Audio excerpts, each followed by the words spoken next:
question number 1 for you. So, Bismillahirrahmanirrahim. So, verbal reasoning question number 1. So, the first paragraph is related to questions 1 till 3. So, scientific studies have discovered a link between chewing gum and better performance when it comes to test.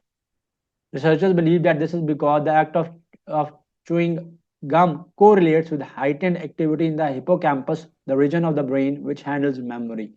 When activity in the hippocampus is increased, it appears as though the ability to recall memories is strengthened. So मैंने आपको ये बताया कि ये जो इसमें paragraph होता है that is similar to the comprehension paragraph in your English section, but वहाँ पे तो आपने क्या होता है कि वो information as it is mention करनी होती है. यहाँ पे आपने क्रिटिकली थिंक करना है और क्रिटिकली थिंक करने के बाद आपने जो रेलिवेंट आंसर्स होते हैं, ठीक है, वर्बल रीजनिंग के अंदर वो आपने जो है वो आंसर्स जो है वो आपने मेंशन करने होते हैं इसमें. सो इस पैराग्राफ के अंदर उसने हमें कहा कि ऐसी साइंटिफिक स्टडीज हैं जो कि बताती है कि अगर आप एक गम को च्यू कर रहे हैं आपके टेस्ट में परफॉर्मेंस बेहतर होगी, क्योंकि वो आपकी एक्टिविटी जो है गम च्यू करने की वो आपके हिप्पोकैम्पस की एक्टिविटी को इंक्रीज करता है. जो हिप्पोकैम्पस रीजन है आपका ब्रेन का जो कि मेमोरी को हैंडल करता है, और सो उससे आपकी जब जो हिप्पोकैम्पस इंक्रीज होता है, सो आपकी एक्टिविटी हिप्पोकैम्पस की सॉरी इंक्रीज होती है, तो आपकी मेमोरी भी जो है वो स्ट्रेंथन होती है. So ये information, this information was given in this paragraph. So now let us start the questions. Question number 1: chewing gum causes heightened activity in the hippocampus. So is it definitely true, probably true, data is inadequate, probably false, or definitely false? So यहाँ पे जो information given है उसके मुताबिक it is definitely true that chewing a gum during a test heightened the activity in the hippocampus region of the brain. So option A here is the right answer. So there is a correlation between question number 2. There is a correlation between chewing gum and better recollection of memories. Yes, this was also true because it was mentioned in the last line of the paragraph. तो जहाँ पे उसने ये mention किया है कि when activity in the hippocampus is increased, it appears as though the ability to recall memories is strengthened. So the recollection of memories is also strengthened. So this is also definitely true. So the right option for question number 2 is A as well. So the next question, students, who chewing gum या who chew gum will perform worse in exam than students who do not. ऐसा बिल्कुल भी नहीं है, ये definitely false है, ठीक है, क्योंकि उसने ये कहा है कि अगर आप during a test bubble chew कर रहे होते हो तो आपके हिप्पोकैम्पस की एक्टिविटी इंक्रीज होती है, मेमोरी रिकॉल होता है. So according to the information given in the passage, so this is definitely false. So this is the verbal reason, these are the verbal reasoning questions जिसके ऊपर बहुत से question student जो है परेशान होते हैं. सो इसमें आपने सिचुएशन जो है वो कंसीव करनी होती है from the given paragraph. Sometimes question number 4: many opponents of the helmet law agree that helmets save motorcyclist lives but insist that the decision to wear a helmet should be left to the individual rider. Perhaps this argument would be valid if motorcyclists were the only ones negatively affected by their decision, but this is not the case. So this question states that कि बहुत से लोग जो कि helmet law को disagree करते हैं वो ये कहते हैं कि जी ठीक है, हेलमेट की वजह से मोटरसाइकिलिस्ट की लाइफ्स तो जो है वो सेव होती हैं, बट ये जो डिसीजन है should be left to the individual rider. ठीक है, ये राइडर ने खुद डिसाइड करना है कि उसने हेलमेट पहनना है कि नहीं पहनना. वो कहता है कि ये आर्ग्यूमेंट उनका तब वैलिड था कि अगर इससे सिर्फ मोटरसाइकिलिस्ट की लाइफ जो है इफेक्ट होती, बट हेलमेट ना पहनने से या हेलमेट ना पहनने से अगर वो एक्सीडेंट में इन्वॉल्व होते हैं तो ना सिर्फ उनकी लाइफ इफेक्ट होती हैं बल्कि और भी बहुत से लोगों की होती है. तो अकेला इसलिए उन पर नहीं छोड़ा जा सकता. It is the sole description of the motorcyclist to wear a helmet. ये बात अपोज की गई है, ठीक है, इन द पैराग्राफ, क्योंकि उसने पैराग्राफ में ये कहा है कि इस चीज़ की इजाज़त देना कि सिर्फ इस चीज़ को डिसाइड करें मोटरसाइकिलिस्ट, ये बात नहीं होनी चाहिए. ठीक है, so this is not definitely true, probably true नहीं, कुछ ऐसी बात इनएडिक्वेट नहीं है, डाटा इनएडिक्वेट भी नहीं है, प्रॉबेबली फॉल्स भी नहीं है, सिर्फ डेफिनेटली फॉल्स है, क्योंकि उसने इस चीज़ को नेगेट किया है यहाँ पे कि perhaps this argument would be valid. ये तब वैलिड होता कि अगर हेलमेट ना पहनने से जो नुकसान होता है उससे सिर्फ मोटरसाइकिलिस्ट की लाइफ इफेक्ट होती है, बट ये उससे बहुत से साथ जो एसोसिएटेड लोग हैं उनकी लाइफ भी इफेक्ट होती हैं. जाहिर बात है, खुदा ना खास्ता हेलमेट ना पहनने के जो एडवर्स इफेक्ट सिर्फ राइडर पे नहीं होते, जो उसकी फैमिली है, अगर एक एक्सीडेंट में एक शख्स इन्वॉल्व होता है तो उसकी फैमिली पे भी इफेक्ट्स पड़ते हैं, बाकी लोगों के ऊपर भी जो है वो इसका असर होता है. सो क्वेश्चन नंबर 5 till 6 से रिलेटेड एक पैराग्राफ है. So corona virus is killing people across the globe. Reported cases were rising a couple of months ago, but now they are showing some decline. People are developing awareness about how to avoid getting infected. On top of that, people are now more willing to get vaccinated than a few months ago. The results are somehow heartwarming. So in this question, जो information आपको दी जा रही है, वो ये कह रहा है कि कोरोना वायरस जो है वो बहुत से लोगों को अक्रॉस द ग्लोब जो है वो इफेक्ट कर रहा था, उससे बहुत से लोगों की जो है वो डेथ्स हुई हैं। But last couple of months में जो केसेस हैं, नंबर ऑफ केसेस हैं, दे हैव बीन डिक्लाइन। उसके साथ साथ लोगों में अवेयरनेस भी आई है, और now people are more willing to get vaccinated against corona. ये जो है एक अच्छी चीज़ है, एक हार्ट वार्मिंग चीज़ है। So corona virus is a deadly disease, yes that is definitely true. ठीक है, ये बात इंफॉर्मेशन जो है वो फर्स्ट लाइन के अंदर ही उसने इसको हाईलाइट किया हुआ है कि corona virus is killing people across the globe. So corona virus a deadly virus, so this is the option, the answer for this is option A, definitely true. So moving on to the next question related to the same paragraph, vaccination centers are now more crowded. It's definitely true. It's probably true. तो इसको आप ये नहीं कह सकते कि definitely true है, it's probably true, because कि people are developing awareness about how to avoid getting affected. On top of that people are more willing है। वो ये नहीं कह रहा कि सारे लोग ही विलिंग है टू गेट वैक्सीनेटेड, बट वो ये कह रहा है कि पैराग्राफ में ये स्टेटमेंट बताई जा रही है कि अब पीपल ज्यादा विलिंग हैं to get vaccinated against corona. So this is probably true कि जो वैक्सीनेशन सेंटर्स हैं वो मोर क्राउडेड हैं। ऑल्दो वैक्सीनेशन सेंटर्स को भी क्राउडेड नहीं होना चाहिए था जब कोरोना आया था, क्योंकि अगर आप वैक्सीनेशन करवाने के दौरान ही इफेक्ट हो गए हैं क्योंकि वहां पे रश थी, तो वो भी it can have adverse effects as well. So question number 78, the Ministry of Finance claims that Pakistan has achieved 3.97% growth rate in GDP during the fiscal year 2020-2021. It means that things are going in the right path and the country is moving towards economic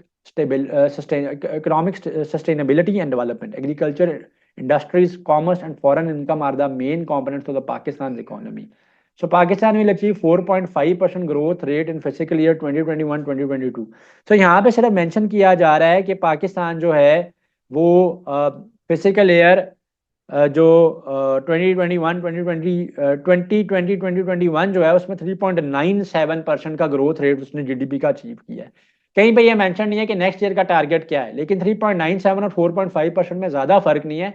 तो it can be true but it can not be true. So it is not definitely true but it is probably true कि हम physical year 2021-2022 के अंदर 4.5% का growth rate जो है वो achieve कर सकते हैं। सो दिस इज वाई इसका answer should be option number B, probably true.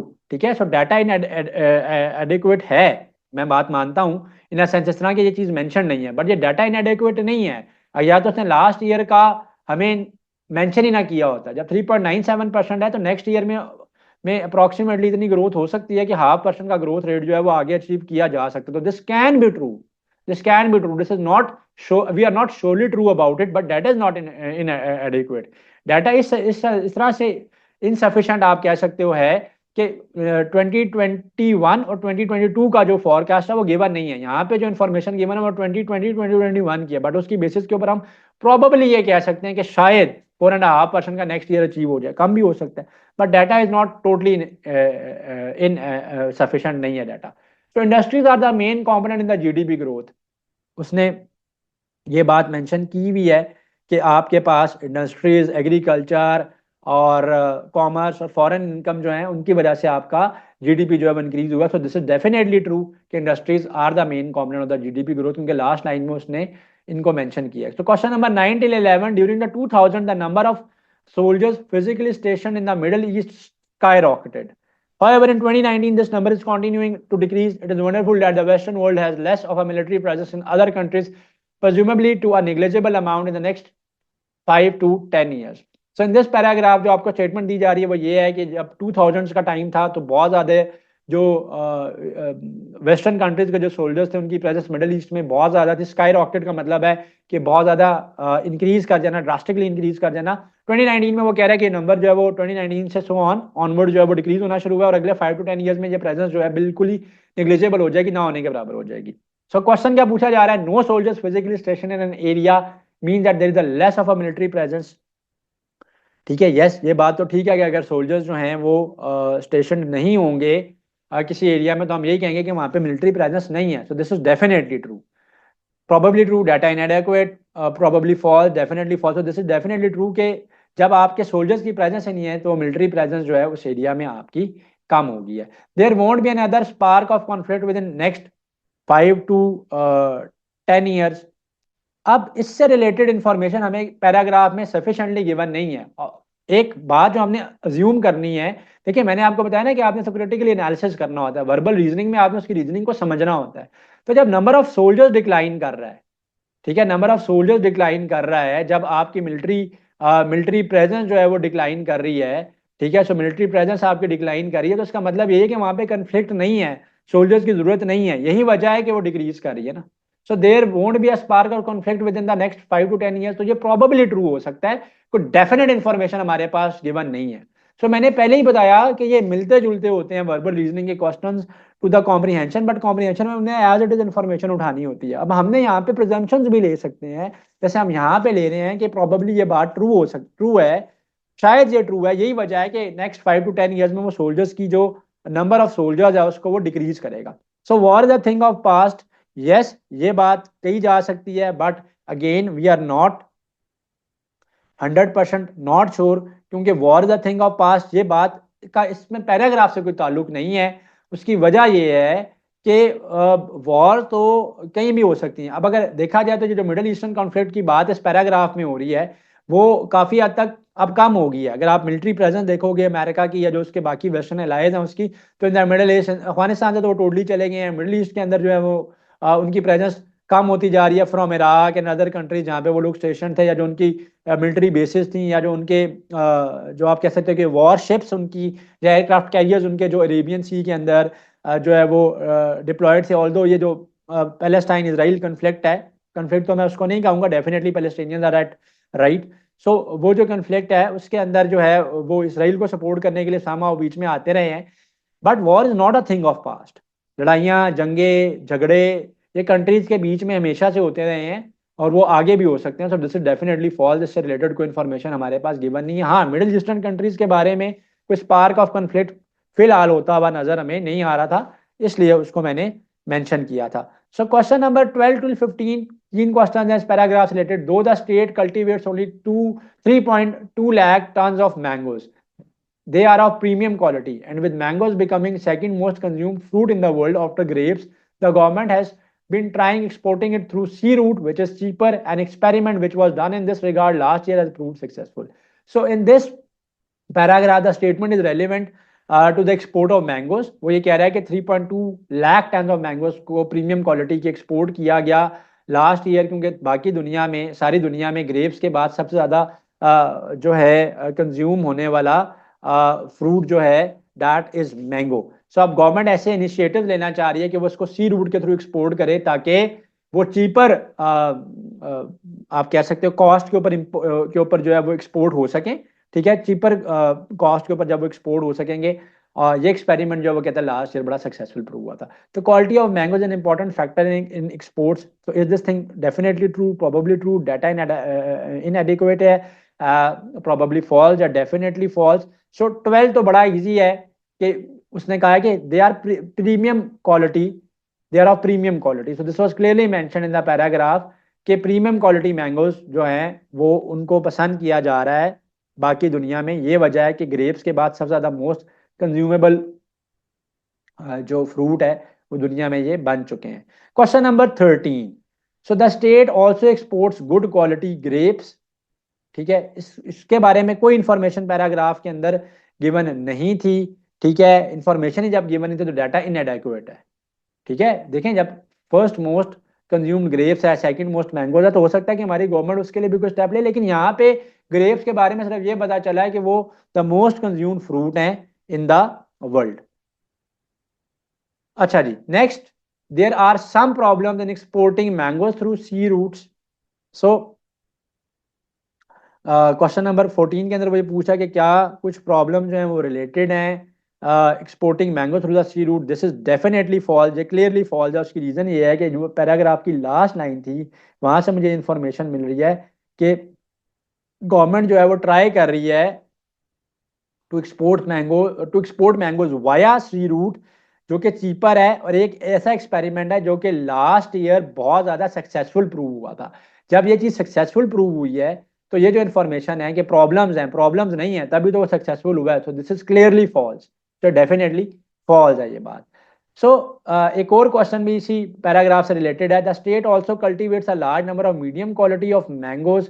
आप देखें एक्सपोर्ट क्वालिटी के जो मैंगोज हैं they should be of high quality, they should be of high grade, ये बात पैराग्राफ के अंदर क्लियरली जो है वो स्टेटेड है। इसके बारे में हमें कोई इंफॉर्मेशन गिवन नहीं है कि क्वालिटी जो है ना मीडियम क्वालिटी के मैंगोज हम एक्सपोर्ट कर रहे हैं। डाटा इनएडेक्वेट नहीं आप कहोगे या डाटा इनसफिशिएंट नहीं आप कहोगे, डाटा इनएडिक्वेट नहीं है, बल्कि क्लियरली मेंशन्ड है कि हम लोग हाई क्वालिटीज के मैंगोज को ही एक्सपोर्ट कर रहे हैं। तो ये बात कहना कि स्टेट जो है वो मीडियम क्वालिटीज के मैंगो बनाती है, इस पैराग्राफ में जो इन्फॉर्मेशन गिवन है उससे ये डेफिनेटली फॉल्स है। वर्बल रीजनिंग के अंदर आपके पास इस तरीके के क्वेश्चन होंगे, आपको लगेगा ऐसे कि वर्बल रीजनिंग के अंदर कॉम्प्रिहेंशन का पैराग्राफ है जैसे इंग्लिश के अंदर होता है, नीचे इन्फॉर्मेशन होती है, बट ऐसा नहीं है। आपने इन्फॉर्मेशन उससे कंसीव करनी होती है, जैसे कि इन क्वेश्चंस के अंदर मैंने आपको करके 15 क्वेश्चंस के अंदर जो है मैंने आपको ये करके ऑलमोस्ट दिखाया है। तो कुछ और एग्जांपल्स करते हैं, बल्कि इसको करते हैं 16 till 19, ऑलमोस्ट 4 क्वेश्चन से पूछे जा रहे हैं। अब the question state that a tiger when killing its natural prey which it does either by stalking or lying in wait for it depends for the success of its attack on its speed and to a lesser extent on the condition of its teeth and claws. When therefore for a tiger is suffering from one or more painful wounds and when its teeth are missing or defective and its claws worn down and it is unable to catch animals it has been accustomed to eating, it has been accustomed to eating, it is driven by the necessity to kill human beings. इस paragraph में जो information हमारे पास stated है वो ये है कि tiger जो है वो अपनी नेचुरल प्रे को, यानी जो एनिमल जिनको वो हंट डाउन करता है उनको वो किल करता है, या तो स्टॉक करने से या फिर वेट करता रहता है, छुप के वो घात लगा के धाक लगा के बैठा रहता है, और जब भी कोई एनिमल, कोई किजाल है या कोई और ऐसा एनिमल है, कोई डेयर है, उसके करीब आता है तो वो उसको हंट करता है अपनी स्पीड की वजह से। और जैसे जैसे वो कहता है कि बूढ़ा होता जाता है तो उसके जो टीथ हैं और अगर क्लॉज उसके डैमेज हो गए हैं, क्योंकि टाइगर्स आपस में टेरिटरी के पीछे एक दूसरे से लड़ते हैं, ठीक है, और अगर वो उसको कोई पेनफुल वुंड्स हैं या उसके दांत टूट गए हैं तो वो क्या करता है कि जब वो इस तरह से हंट नहीं कर सकता तो उसके लिए इजी प्रे बन जाती है, नेसेसरी बन जाता है उसके लिए सर्वाइव करना, ह्यूमन बींग्स को किल करना। ऐसे वाकयात जो हमारा नेबरिंग कंट्री इंडिया है वहाँ पे होते रहते हैं, क्योंकि आबादी बहुत ज़्यादा बढ़ गई है और टाइगर्स जो है बहुत ज़्यादा क्वांटिटी में वहाँ पे पाए जाते हैं, क्योंकि उन्होंने अपने नेचुरल हैबिटेट्स को उनके प्रिजर्व करने की कोशिश की। अब देखते हैं से क्वेश्चन क्या पूछे, humans being the natural prey of the tigers, no this is surely false, this is clearly false, क्योंकि उसने कहा है कि नेचुरल प्रे को वो हंट करना अपनी अपनी जो है ना वो प्रेफरेंस जो है वो रखता है, ठीक है। दिस इज क्लियरली फॉल्स, इसका ऑप्शन इज ई, जो तो साफ साफ नजर आ रहा था इसलिए मैं इसकी डिटेल्स में डिस्कशन में मैं नहीं गया। Question number 17, sharp claws are needed by the tiger to kill animal in the forest, yes ये बात क्लियरली मेंशन्ड है कि टाइगर्स ने अगर हंट डाउन करना है अपने नेचुरल प्रे को, जिसमें वो एनिमल्स आ, जिसमें गजाल है, डियर है, या बफलोज वगैरह होती हैं, जो बाकी एनिमल्स जीब्रास वगैरह हैं, खैर वो जहाँ पे टाइगर्स होते हैं वहाँ पे जीब्रास तो नहीं होते हैं, वहाँ पे लॉयंस होते हैं, तो या लेपर्ड्स होते हैं, सॉरी लेपर्ड्स भी नहीं, चीता या लॉयंस होते हैं। लेपर्ड्स वगैरह तो जो हमारी माउंटेनस रीजन हैं, या जो टाइगर्स वगैरह जो हमारे माउंटेनस रीजन के अंदर या जो सेमी माउंटेनस रीजन है वहाँ पे पाए जाते हैं, तो वहाँ पे जीब्रास उस तरह से नहीं होते हैं। बहरहाल एनीवे जो उनकी नेचुरल प्रे है, जो एनिमल जिनको हंट डाउन करता है उसके लिए शार्प क्लॉज नीडेड है, ये बात बड़ी क्लियरली मेंशन्ड है। इस पैराग्राफ थोड़ा सा लेंथी था, इसके फर्स्ट बात के अंदर ये चीज मेंशन थी कि नेचुरल प्रे को हंट डाउन करता है using his ability of stalking its prey, lying for its prey, और अपने क्लॉज की मदद से, अपने टीथ की मदद से वो हंट करता है। जब उसके क्लॉज और टीथ जो है वो डिटेरिएट कर जाते हैं तो वो कोशिश करता है कि इजी प्रे जो है, जिसमें ह्यूमंस अगर किसी फॉरेस्ट से गुजरे हैं तो वो उनको हंट करता है। दिस इज डेफिनेटली ट्रू कि शार्प क्लॉज में उसको नीडेड है। Old age propels tigers to make man eating, yes ये एक बात है, क्योंकि वुंड्स हो गए, जब वो बूढ़ा हो गया उसके दांत वगैरह गिर गए, लड़ाई झगड़े भी वो करते हैं ना एनिमल्स आपस में, उनकी वजह से। इसका डाटा एक रीजन हो सकती है, बट इसका क्लियरली मेंशन नहीं है। यहाँ पे जो रीजन मेंशन थी वो ये मेंशन थी कि वो हंट करता है एनिमल्स को जब उसके टीथ नहीं है, जब उसके हाथों पे या उसके क्लॉज के ऊपर वुंड्स हैं, ठीक है। हो सकता है कि वो क्लॉज या उसके जो टीथ हैं वो डैमेज हुए हैं when the tiger got involve in a fight with another tiger over territory, ठीक है ना। वो टेरिटरी मार करते हैं अपनी, जितनी भी कैट्स होती हैं वो अपनी टेरिटरी मार कर रहे होते हैं, अगर कोई अननोन जो उनकी प्राइड से रिलेट नहीं करता टाइगर आ जाए या लॉयन आ जाए तो वो उसके साथ फिर फाइट करते हैं। कम्प्लीटली ये चीज मेंशन नहीं थी कि सिर्फ बूढ़े होकर उनके दांत या वो होते हैं, तो ये थोड़ा सा इन सफिशिएंट डाटा है, क्लियरली ये चीज मेंशन नहीं है। मेरा ख्याल है इसका option number C should be the best answer. So question number 19, tiger kills a man only when it has been incapacitated through wounds. Yes, एक रीजन यहाँ पे ये मेंशनड है और बड़ी क्लियरली मेंशनड है कि जब उसके वूंड्स हो जाते हैं, उसके क्लॉज के ऊपर टीथ उसके डैमेज हो जाते हैं, तो वो हंट करता है। जो यहाँ पे इस पैराग्राफ में इंफॉर्मेशन है उसके मुताबिक तो ये डेफिनेटली एक ट्रू प्रोसीजर है। So this was all related to the verbal reasoning, specially जो साइकोलॉजी या इंग्लिश या जो बाकी फील्ड्स हैं उसके अंदर है तो ये एनालिटिकल या लॉजिकल रीजनिंग के से रिलेटेड है, और अगर देखा जाए तो ये क्रिटिकल थिंकिंग की चीज़ है। सो वर्बल रीजनिंग का इसको जो है वो नाम दिया गया है। This book is uploaded on the portal, आप लोग वहाँ से इसको जाके चेकआउट कर सकते हो, और इससे प्रैक्टिस जो है फर्दर जो है वो आप कर सकते हो। इसकी प्रैक्टिस डेफिनेटली करनी है, स्पेशली साइकोलॉजी से रिलेटेड जो स्टूडेंट्स हैं उन्होंने करनी है, जो इंग्लिश रिलेटेड क्वेश्चन उन्होंने करनी है तो ये सबके साथ एनालिटिकल के साथ एसोसिएटेड है, बट उनके इस तरह के क्वेश्चन ज़्यादा होंगे एज कम्पेयर टू द जो बाकी जो क्वेश्चनिंग है ऑफ द एनालिटिकल, लॉजिकल या critical thinking. Like, comment, and subscribe.